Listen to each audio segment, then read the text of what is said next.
오늘 함께 은혜 받을 하나님 말씀은 마태복음 4장 23절로 25절입니다. 예수께서 온 갈릴리에 두루 다니사 그들의 회당에서 가르치시며 천국 복음을 전파하시며 백성 중에 모든 병과 모든 약한 것을 고치시니 그의 소문이 온 수리아에 퍼진지라. 사람들이 모든 앓는 자 곧 각종 병에 걸려서 고통당하는 자, 귀신 들린 자, 간질하는 자, 중풍병자를 데려오니 그들을 고치시더라. 갈릴리와 데가볼리와 예루살렘과 유대와 요단강 건너편에서 수많은 무리가 따르니라. 아멘. 날씨가 고르지 못한 관계로 이렇게 또 여러분 우리가 녹화로 대체하는 것을 여러분도 양해해 주시길 바랍니다. 자, 오늘은 함께 읽은 말씀을 통해 교회가 해야 할 사역에 대해서 같이 은혜를 나누겠습니다. 자, 오늘날 우리는 과학과 기술과 지식을 과신하는 세대에 살고 있습니다.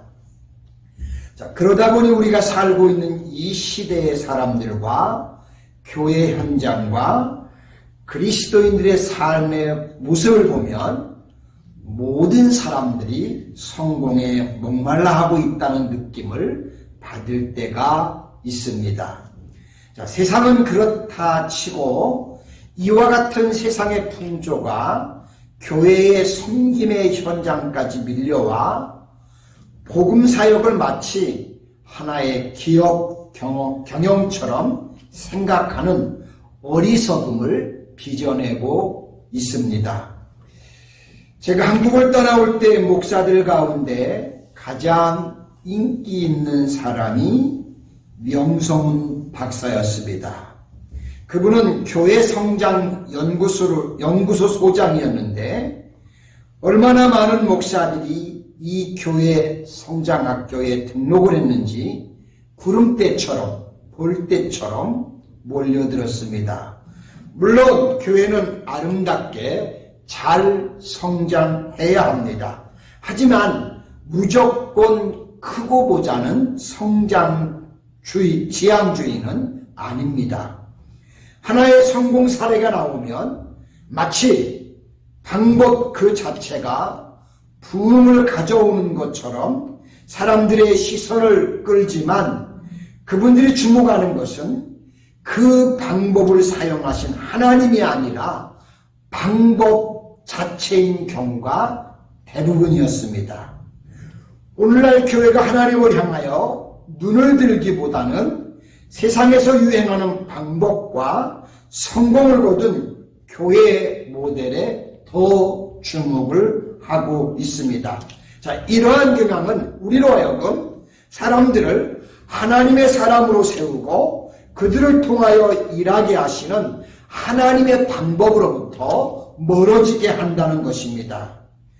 사람들은 방법을 찾아다니지만 하나님은 소망을 당신에게 두고 하나님을 갈망하는 마음으로 하나님의 영광을 위해 섬기고자 하는 사람들을 찾으십니다. 오히려 복음 사역의 성공을 위한 방법을 찾아다니는 대신 하나님 자신을 갈망한다면 위대한 하나님의 역사를 보게 될 것입니다. 오늘 본문에서 예수님을 보시면 그것을 확인할 수 있습니다. 예수님은 효과적인 복음 사역을 위해서 갈릴리로 가셨고 그곳에서 제자들을 뽑아 세우셨습니다. 이어서 그분이 장차 어떤 일을 앞으로 하실 것인지를 보여주셨습니다. 그것이 오늘 본문의 내용입니다. 이 사역은 예수님의 공생의 전체를 요약해서 보여주신 것입니다. 예수님은 십자가 위에서 죽으시고 부활하신 후 다시 하늘나라로 가시기까지 오늘 본문 말씀처럼 사역을 하셨습니다. 저는 교회는 두 가지의 기능을 해야 한다고 그렇게 믿습니다. 첫째는 하나님을 향하여 예배를 드리는 것이고, 둘째는 예수님이 하신 사역을 본받아서 이 땅에 하나님의 나라를 이루어 가야 하는 것입니다. 예수님은 하나님의 일을 위해서 오셨고 그 일을 하셨습니다. 교회는 예수님이 이 땅에 오셔서 하신 하나님의 일을 모델로 해서 교회가 그 일을 그대로 본받아 해야 하는 것입니다. 그렇다면 예수님이 하신 사역을 살펴보겠습니다. 첫째는 교회는 가르치는 일을 부지런히 해야 합니다. 예수님께서는 회당에서 가르치는 일을 하셨다고 하셨습니다. 자, 유대인들의 회당은 학자들에 의하면 바벨론 포로기에 생겨났다고 합니다. 회당은 유대인의 생활에 있어서 가장 중요한 기관이었습니다. 유대인들에게는 성전이 있었지만 실제 생활과 밀접하게 연결된 곳은 회당이었습니다. 성전은 예루살렘 성전 하나뿐이었으나 회당은 유대인들이 거주하는 곳은 어디에서나 건립되어 있었습니다. 예수님 당시에 예루살렘에만 460 내지 480개의 회당이 있었다고 합니다. 성전은 오로지 제물을 바치기 위해서만 존재했고 그 안에서는 설교나 교훈의 말씀이 없었습니다. 반면에 회당은 본래부터 교육기관이었습니다.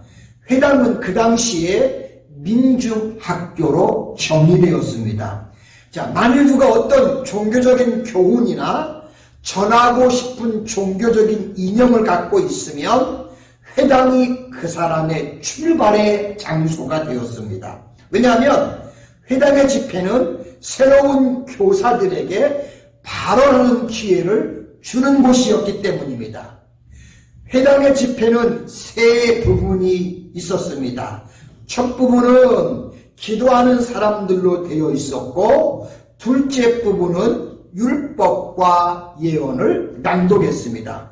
여기에는 회중이 참가를 했습니다. 셋째 부분은 강연이 있었습니다. 재밌는 사실은 그 당시 회당에는 한 사람이 있어서 언제나 설교를 하는 것이 아니었습니다. 회당에는 전문적인 봉사직을 맡은 설교자가 없었습니다. 회당장이 있었지만 집회 준비를 위해서 거주할 뿐이었습니다. 그리고 아주 낯선 나그네도 강연에 초청될 수 있고 또는 전하고 싶은 메시지를 가진 사람은 누구든지 자원할 수가 있었습니다. 자, 회당장이 자원하는 사람이 말씀을 전하기에 적합한 자로 판단되면 그는 말씀을 전할 허락을 받았습니다. 그래서 예수님은 사역을 시작할 수 있는 최고의 장소가 회당이라는 것을 아셨습니다. 이 열려있는 회당에서 예수님은 사역의 출발을 하신 것입니다. 특히 예수님 당시 회당은 가장 진지한 종교적인 사람들이 모이는 곳이었고 또한 그들에게 말할 수 있는 길이 거기에서 개방이 되었기 때문에 예수님은 회당을 선택하셨습니다. 뿐만 아니라 강연이 끝나면 대화하고 질문하고 토론하는 시간도 있었습니다. 그래서 회당은 새 교훈을 백성들에게 전해주기에 가장 이상적인 장소였습니다. 그렇다면 예수님은 무엇을 가르치셨고 그 내용이 무엇이었을까요? 그것은 두말할 필요 없이 하나님의 말씀, 성경이었습니다. 자, 본문의 말씀과 똑같은 내용이 누가복음 4장 14절로 20절에 나옵니다. 그 중에서 15절로 16절에 보시면 친히 그 여러 회당에서 가르치심에 뭇사람에게 칭송을 받으시더라. 예수님께서 그 자라나신 곳 나사렛에 이르사 안식일에 늘 하시던 대로 회당에 들어가사 성경을 읽으려고 서심해라고 했습니다. 예수님은 성경을 철저하게 가르치셨는데 성경에 보면 당시에 예수님이 가지고 계셨던 한 가지의 생각을 알 수 있습니다. 예수님 당시에 이스라엘 백성들을 가르치는 선생들이 누구였냐면 바리새인들과 서기관들이었습니다. 자, 근데 그 사람들에게 배운 이스라엘 백성들의 모습을 보니까 입술로는 하나님을 존경하고 잘 믿는다고 하는데 마음은 하나님과 늘 동떨어져 있었습니다. 믿기는 믿었는데 신앙이 전혀 엉터리였습니다. 그래서 그 원인이 뭔가 하고 예수님이 그들의 가르침을 살펴보았습니다. 마태복음 15장 9절에 보시면 사람의 계명으로 교훈을 삼아 가르치니 나를 헛되이 경배하는도다 라고 하신 말씀처럼 예수님이 보니까 성경을 가르치는 것이 아니라 사람의 계명을 교훈으로 삼아서 가르치더라는 겁니다. 여러분, 사람의 교훈으로 성도를 가르치면 어떻게 되시는 줄 아십니까? 골로새 2장 22절로 23절에 보시면 사람의 명과 가르침을 따르느냐 이런 것들은 육체를 따르는 것으로 금하는 데는 조금도 유익이 없느니라고 했습니다. 그래서 예수님은 나는 절대로 사람의 교훈과 계명을 가르치지 않겠다라고 하셨습니다. 그리고 철저하게 성경만 가르치셨습니다. 예수님이 성경을 가르치신 내용이 4장에 이어서 5장부터 7장까지 나옵니다. 우리는 이것을 산상수훈이라고 합니다. 이 산상수훈의 말씀을 마치셨을 때 사람들의 반응을 보겠습니다. 마태복음 7장 28절로 29절에 보시면 예수께서 이 말씀을 마치심에 무리들이 그 가르침에 놀라니 이는 그 가르치시는 것이 권위 있는 자와 같고 그들의 서기관들과 같지 아니함일러라고 했습니다. 예수님은 사역을 마치시고 이 세상을 떠나시면서 제자들에게 이런 부탁을 하십니다. 너희는 가서 모든 족속으로 제자를 삼아라. 그리고 내가 너희에게 분부한 모든 것을 가르쳐 지키게 하라고 하셨습니다. 제자들은 이 예수님의 부탁을 철저히 순종했습니다. 사도행전 5장 42절에 보시면 그들이 즉 사도들이 날마다 성전에 있든지 집에 있든지 예수는 그리스도라고 가르치기와 전도하기를 그치지 아니하니라고 했습니다. 그러므로 교회는 예수님을 따르고 사도들을 본받는다면 역시 철저히 성경을 가르쳐야 합니다. 성경을 가르쳐야만 하는 이유이기도 합니다. 요한복음 5장 39절에 보시면 너희가 성경에서 영생을 얻는 줄 생각하고 성경을 연구하거니와 이 성경이 곧 내게 대하여 증거하는 것이라고 했습니다. 또 요한복음 20장 31절에서는 오직 이것을 기록함은 너희로 예수께서 하나님의 아들 그리스도이심을 믿게 하려 하며 또 너희로 믿고 그 이름을 힘입어 영생을 얻게 하려 함이라고 했습니다. 자, 한 군데만 더 볼게요. 요한일서 5장 13절에 보시면 내가 하나님의 아들의 이름을 믿는 너희에게 이것을 쓴 것은 너희로 하여금 너희에게 영생이 있음을 알게 하려 함이라고 말씀하고 있습니다. 그러므로 우리 교회도 성경을 배우고 가르치는 교회가 되기를 소망합니다. 두 번째는 교회는 천국의 복음을 전파해야 합니다.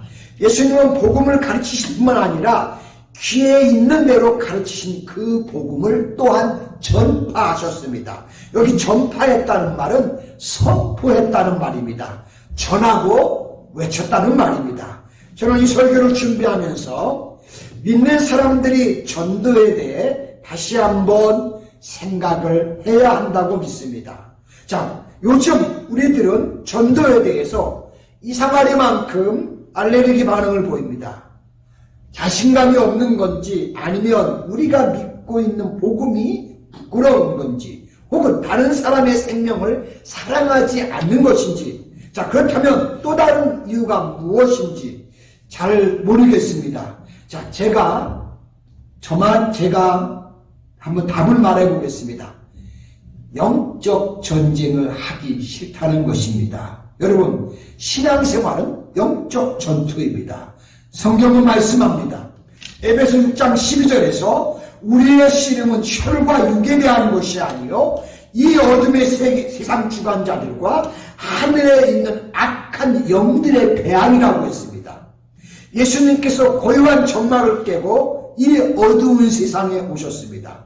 그 이유는 단 하나, 하나님의 나라를 건설하고 하나님의 백성들을 죽음에서 건져내시고 살리기 위해서였습니다.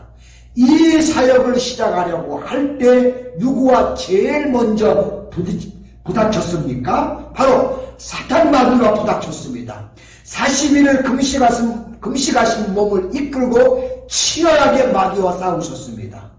성경은 믿지 않는 불신자들의 영적 운명에 대해서 뭐라고 말씀을 합니까? 요한일서 4장 3절에 보시면 기독교를 믿으면 지금보다 좀 더 도움이 될 것이다 라고 말하지 않고 지금 그들은 적 그리스도의 영에 사로잡혀 있다고 그렇게 말씀합니다. 사람들이 복음을 거절하는 현상에 대해서 여러 가지 합리적인 이유를 붙여냈지만 성경은 분명하게 지적합니다. 고린도후서 4장 4절에서 이 세상 신이 믿지 아니하는 자들의 마음을 혼미하게 하여 그리스도의 영광의 복음의 광채가 비치지 못하게 하리라고 말씀하고 있습니다. 그래서 예수님은 당신이 이 땅에 오신 목적에 대해서 요한일서 3장 8절은 하나님의 아들이 나타나신 것은 마귀의 일을 멸하려 하심이라고 그렇게 증거합니다. 그러므로 마귀와의 영적 전쟁이 전도입니다. 복음전도자 찰스 피니는 전도에 대해 말하기를 그것은 사탄의 권세 아래 사로잡혀 있는 영혼들에게 다가가서 그 세력을 쳐부수고 그 영혼을 탈취해 오는 것이다 라고 그렇게 말씀을 하였습니다. 사탄의 세력 아래서 영혼을 구원하는 일이 전도이기에 예수님은 이 일을 부지런히 하셨습니다. 마가복음 1장 38절로 39절에 보시면 이르시되 우리가 다른 가까운 마을들로 가자. 거기서도 전도하리니 내가 이를 위하여 왔노라 하시고 이에 온 갈릴리에 다니시며 그들의 여러 회당에서 전도하시고 라고 했습니다. 자, 성경에서 교회는 전도해야 하는 이유가 두 가지가 있습니다. 첫째는 이 세상이 끝이 나고 우리가 고대하며 기다리고 있는 하나님의 나라가 속히 이루어지게 하기 위해서입니다. 마태복음 24장 14절에 이 천국 복음이 모든 민족에게 증언되기 위하여 온 세상에 전파되리니 그제야 끝이 오리라 라고 했기 때문입니다. 또 다른 이유는 우리가 복음을 전해주어야 사람들이 천국으로 들어갈 수 있기 때문입니다. 그러므로 이 마지막 시대에 교회가 해야 할 사역은 바로 복음 증거입니다. 이것이 바로 오늘날과 같은 불신 시대의 본질을 바라보는 하나님의 시각입니다. 자, 세 번째는 교회는 치료를 통한 회복의 사역을 해야 합니다. 예수님은 백성 중에 모든 병과 모든 약한 것을 고치셨다고 했습니다. 구체적으로 그 고치신 내용들을 보면 각색 병과 고통에 걸린 자, 귀신 들린 자, 간질하는 자, 중풍병자를 데려오니 저희를 고치시더라고 했습니다. 어떤 병이든지 다 치료를 받았습니다. 신약 성경에 보면 특이한 것이 하나 있는데 가르침과 전도와 병고침이 하나로 묶여서 나타납니다. 자, 여기에는 중요한 진리가 담겨 있습니다. 예수님이 복음을 전하고 가르치는 것은 결국은 치료해서 회복시켜 주시기 위해서라는 것입니다. 하나님이 본래 인간을 창조하셨을 때는 영생을 소유한 존재로 만드셨습니다. 그러나 인간이 죄를 범하는 순간 찾아온 것이 있는데 죄의 값은 사망이라고 한 것처럼 고통과 저주와 죽음이었습니다. 다 무너지고 파괴되었습니다. 예수님은 각종 병자들의 치료를 해주심을 통해서 예수님의 진짜 계획을 가르쳐 주고 싶어 하셨습니다. 인간이 어떤 상태에 있든 다시금 인간의 원래의 모습으로 회복시켜 주시고 싶어 하는 마음이었습니다. 나의 복음을 듣는 자는, 나의 말씀에 가르침을 받는 사람들은 영육이 치료된다는 것이었습니다. 그리고 예수님은 회복시키는 자가 바로 나다라고 말씀하셨습니다. 그래서 그 증거로 직접 치료해 주셨습니다. 여러분, 교회가 바로 그런 곳입니다. 모든 사람들이 와서 원래의 상태로 회복이 되는 곳이 교회입니다. 깨어지고 부서진 영혼들이 교회에 나와 복음을 듣고 치료받아 회복되어야 합니다. 이 세상에서 낙심하고 좌절한 사람들이 복음을 듣고 치료받아 회복되어야 합니다.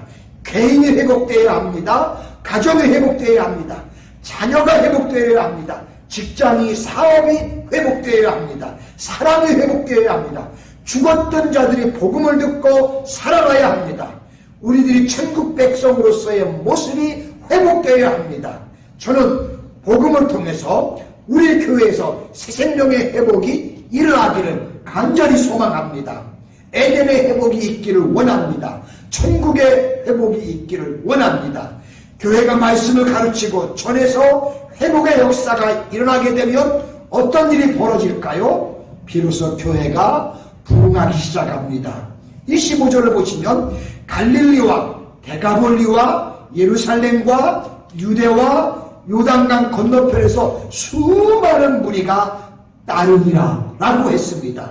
이런 놀라운 역사가 저희 노스캐롤라이나 한인교회를 통해서 이루어질 수 있기를 간절히 축복합니다. 기도합니다. 은혜로우시고 자비로우신 하나님 아버지, 고맙고 감사합니다.